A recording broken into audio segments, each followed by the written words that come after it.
You're looking at me? Oh. Who you looking at? You looking at me? Oh, you think it's funny, huh? Boy, Oscar, you're not that kind of pugnacious, are you? What's that mean? We don't use that word on Sesame Street. So Oscar's voice came about. I had met, later on I met Jim, and I'll tell you a little bit about that afterwards, but he told me he was going to build 2 puppets, and he wondered if I would like to work with him and play those puppets. One of them was going to be a Grouch in a trash pile, and the other was a goofy yellow bird. And so he built the bird around me, and the first big bird, if you've seen any pictures or not, but he had almost no feathers at all above his eyes.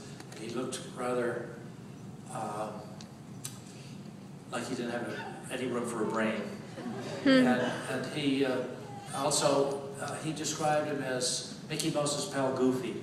So he should talk in a real goofy way. Like, so the first big bird came out and said, "Well, here I am, a big bird." I could have sung, "I love you," I would have sounded the same. But after we did the show a little bit, I decided he should be a kid. What good is a big goofy guy hanging around your kids? You know? And if he's a child, he could be learning along with the kids at home. And so he became the surrogate child of Sesame Street. And but I jumped way ahead of the story. I didn't tell you how, for instance, I got the voice for Oscar. Oscar, I had never done a voice like him. I didn't have any puppets like Oscar.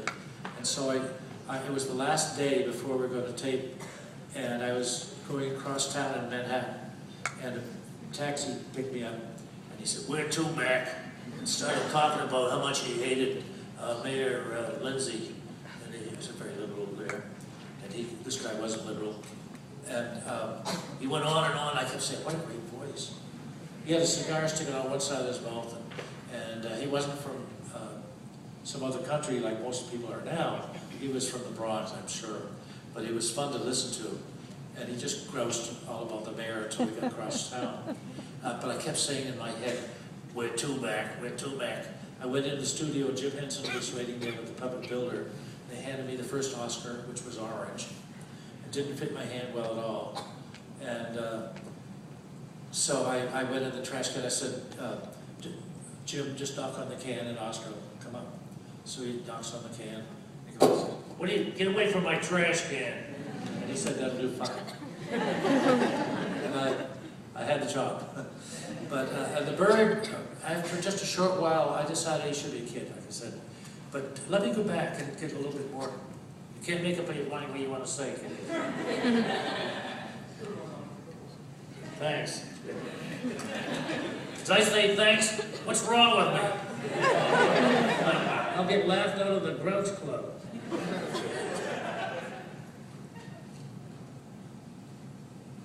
Oh, the old guy's got to read. So I do a lot of puppet shows during school years. It was a lot of fun. They seemed to like the show, but it still didn't help me to be cool. One guy kept saying, "Hey, Caroll, you still playing with your dolls?" "Well, yeah, I am, and who's laughing now?" So I managed to get back into television in 1960 in Boston. I was out of the service, and I worked on the Bozo Big Top show. And I played many characters on that show. You were terrible.